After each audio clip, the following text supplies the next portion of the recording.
After 2022, kasi nakikita natin mga bossing na kumbaga, ang tumitindig at tumatayo bilang opposition ngayon, mga kababayan, is si Senator Risa Hontiveros po.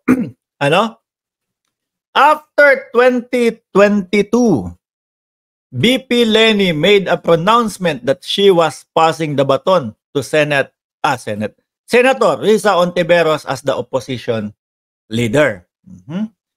Si Sen Risa, ang pinakamataas na opposition figure na elected public official. So officially, she is now the leader of the opposition party, which is ang nakikita ho natin mga kababayan, ramdam ng Pilipino at expose sa mamamayang Pilipino, yung talagang kagustuhan ni Senator Risa Hontiveros na maubos yung pogo, di po ba? Na maging maayos ang Pilipinas.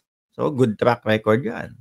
Pagka naipanalo natin yan, mga bossing. Ako ho, talagang no to pogo ako eh. Si Senator Risa Hontiveros ang pinakamataas na opposition figure sa elected public official. So officially, she is now the leader of the opposition party. Senator Risa is actually from Akbayan. She is not really LP, but Akbayan is part of the opposition minority. So she is now considered the leader of the opposition, mga bossing. So ngayon, ang nakikita ko dyan, mga bossing, etong mga, kasi pinapaniwalaan na po ng mga tao itong mga to ngayon ulit eh. Bumabalik yung tiwala ng taong bayan eh. Hindi lang ho tayo, pati po yung mga nanonood sa atin, mga kababayan. Eh syempre ho, Senator Leila de Lima, ang nakikita-kita ko dyan, mga kababayan, babanat yan bandang huli. No? Hihingin ng hustisya yan, kukuha ng hustisya yan doon sa nangyari sa kanya bilang political prisoner. Kung mapatunayan niya na political prisoner lang, eh malamang talagang ang gugustuhin nito eh si Duterte. Eh malongko. Sila nga ho eh, mga kababayan, ang talagang umaasikaso sa International Criminal Court. Mga bossing. Ano po ang sabi ng ating Pangulo? Nung panahon ng kakaupo pa lang, no ICC sa ating bansa. Ang Department of Justice, no ICC sa ating bansa. Nung December pa lang, nakakapasok na pala ang International Criminal Court. So, ibig sabihin, hindi ang ating mismong gobyerno ang lumalakad. Sino pa? Kanino ba nag-expose? Kanino nagsabi? Sino unang nagsalita na ang ICC, December pa nandito? Hindi naman kailangan niya na magpaalam pa sa gobyerno para mag-imbestiga. December pa lang, nag-iimbestiga na yung mga yan. Pwede naman pumasok ng tourist. Tapos, pagka nakapasok na, mga kababayan, magtatanong-tanong na. Kaya nga nagagalit si Bato eh. Sir, sabi dun sa sabi dun sa kanyang Facebook page, Sir,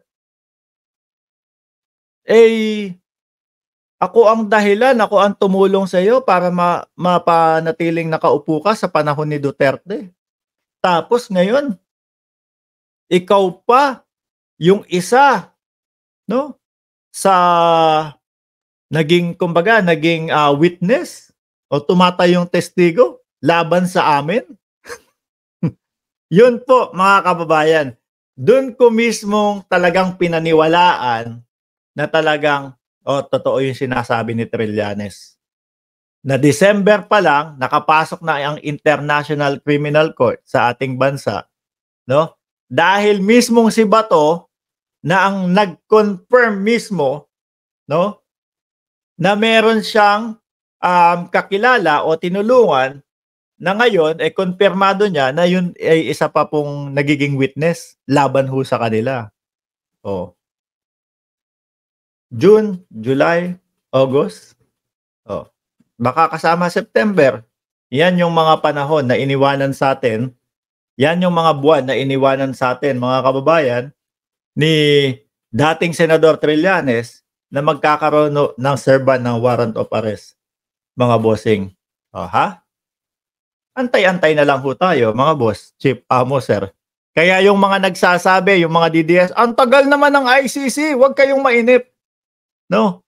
Mahaba yung panahon na ibinigay. Sabi naman ni Attorney Cristina Conti, saglit lang naman daw. Saglit lang naman daw ang pagkakakulong ng dating pangulo kung sakali na mapatunayan na siya ay guilty. 10 years lang daw. Ano, yun yung pinakamababa.